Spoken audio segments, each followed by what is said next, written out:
Welcome to Ruma village story, back to my channel. সব বন্ধুদেরকে জানাই অনেক অনেক ভালোবাসা শুভেচ্ছা। আজকে হলো বৃহস্পতিবার। এটা ছিল বৃহস্পতিবারের ভিডিও। তো বৃহস্পতিবার সকাল সকাল উঠে পড়েছি অনেক তাড়াতাড়ি। তো তখন সব কাজগুলো সেরে নিচ্ছি। আর আমার হরি মঞ্চ আছে, সেখানে মাটি, সেখানে নাতা দিয়ে দিচ্ছি, চারিদিকে গোবর জল ছড়া দিয়ে দিয়েছি। ঘরদোর পরিষ্কার করতে হবে, অনেক কাজ আজকে যেহেতু বৃহস্পতিবার। তো উঠে চারিদিকে পরিষ্কার হচ্ছে। বেসিনটাও আমি পরিষ্কার করে নিচ্ছি, ওইটাও সপ্তাহে পরিষ্কার করে নিই। রোজে করার সময় হয়নি, সপ্তাহে করে নিই।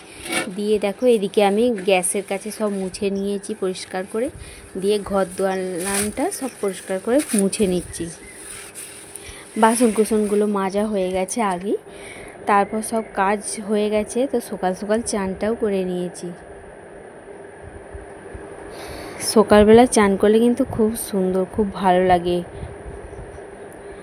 আর কাজের হিসাবটা পাওয়া যায় আর কি। সকালে চান করলে অনেক কাজটা সময় বেরিয়ে পড়ে হাতে। তো চান করে নিয়েছি। দিয়ে আগে আমি ঠাকুরের পুজোটাই করতাম, কিন্তু শাশুড়ি মা চা খায় অপেক্ষা করে বসে আছে, সেই জন্য আমি শাশুড়ি মার জন্য চাটা আগে বসিয়ে দিয়েছি। আর এদিকে দেখো বাগান থেকে ওটা হচ্ছে পিমলেস পাতায় নিয়ে এসেছিলাম। তো পিমলেস পাতা দিয়ে একটু শরবত বানাবো। কদিন থেকে একটু শরীরটা গরম গরম লাগছে। তো পিমলেস পাতার শরবত খেলে শরীরটা খুবই ঠান্ডা হয়। তো চা দেখো এখানে হয়ে গেছে, আর আমি শাশুড়ি মাকে চাটা দিয়ে এসেছি। আগে পুজোটা করলে হতো, কিন্তু আগে শাশুড়ি মার সেবাটা করে দিই, তারপরে ঠাকুরের সেবাটা হবে। তো এখানে চটকে নিচ্ছি আর শরবতটা বানিয়ে নিই, দিয়ে আমি ছেলেকে শরবতটা দিয়ে দেবো, তারপরে আমরা পরে খাবো। তো চলো তোমরা পুরো ভিডিওটা দেখতে থাকো। দেখো এই পাতাটা চটকালেই কালারটা এরকম হয়। একটুখানি চিনি দিয়ে আর শরবতটা গুলিয়ে নিই। তো ওকে দিয়ে আর আমি চলে এসেছি এবার পুজোর দিকে। দিয়ে পরিষ্কার করে পুছে নিচ্ছি ওই ঠাকুরের যেখানটায় পুজো হয়। তো পুজোটার জন্য সব রেডি করে নিয়েছি, দিয়ে পুজো করে নেব। আর আজকে যেহেতু বৃহস্পতিবার, তো বৃহস্পতিবারে আমি চারিদিকে ঘরদরে একটু গঙ্গা জলও ছড়িয়ে দিই। দিয়ে গঙ্গা জল ছড়িয়ে দিচ্ছি চারিদিকে, দিয়ে পুজোটা করে নেব।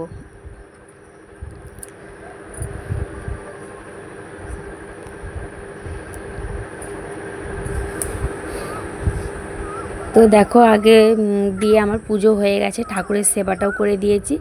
দিয়ে এখানে হচ্ছে আমি শরবত আমার ছিল, সবাইকে দিয়ে আমি আবার খেয়ে নিচ্ছি। তারপরে চলে যাবো এবার চা খেতে। তো চা ওখানে ঢেলে নিচ্ছি, দিয়ে চা খেয়ে নেবো। আজকে যেহেতু দেখো তাড়াতাড়ি উঠেছি, হাতে তো অনেক সময় আছে, তো একটু সেলাই করতে চলে গেছি। একটু সেলাই করে নিই। ওই পাড়ার মধ্যে একটু টুকিটাকি সেলাই দেয়, সেটাই আমি করে নিই। তো সেলাই করতে হয়ে যেতে এবার চলে এসেছি ঘরে রান্না করতে, রান্নার দিকে চলে এসেছি। তো ওরা পড়তে গেছে, ছেলেরা পড়ে টোরে এসে এবার মুড়ি খাবে। সেটা কি দিয়ে খাবে, সে মুড়ি খাওয়ার একটু ব্যবস্থা করে নিচ্ছি। এখানে পেঁয়াজ কুচিয়ে বেসন দিয়ে একটু বড়া করে নিচ্ছি, সেটা দিয়ে ওরা মুড়ি খেয়ে নেবে। তারপরে এবার রান্না বান্না করব। তো বন্ধুরা, আমার ভিডিওটা যদি ভালো লাগে তোমরা চ্যানেলটাকে একটা সাবস্ক্রাইব করো, লাইক করো, কমেন্ট দিবে। যেটা আমার ভুল হবে সেটা শেখার জন্য কমেন্ট দিবে, যদি কোনো কিছু ভুল করে থাকি আমি। তো দেখো এখানে বানিয়েছিলাম, দেখো কুঁদরুই আলুর তরকারি আর আমড়ার চাটনি, আলু আর মাছ দিয়ে ঝাল করেছিলাম। এটা হচ্ছে দুপুরের খাবার বানিয়েছিলাম। আর রাতের জন্য হয়েছিল দেখো রুটি করেছিলাম, আর একটু শাশুড়ি মার জন্য ডাল সেদ্ধ করেছিলাম, ডালের মধ্যে আলু দিয়েছিলাম, আর কুঁদরুই আলুর তরকারিটা ছিলই। তো এই পর্যন্তই ভিডিওটা রইলো। কেমন লাগলো, ভালো লাগলে পাশে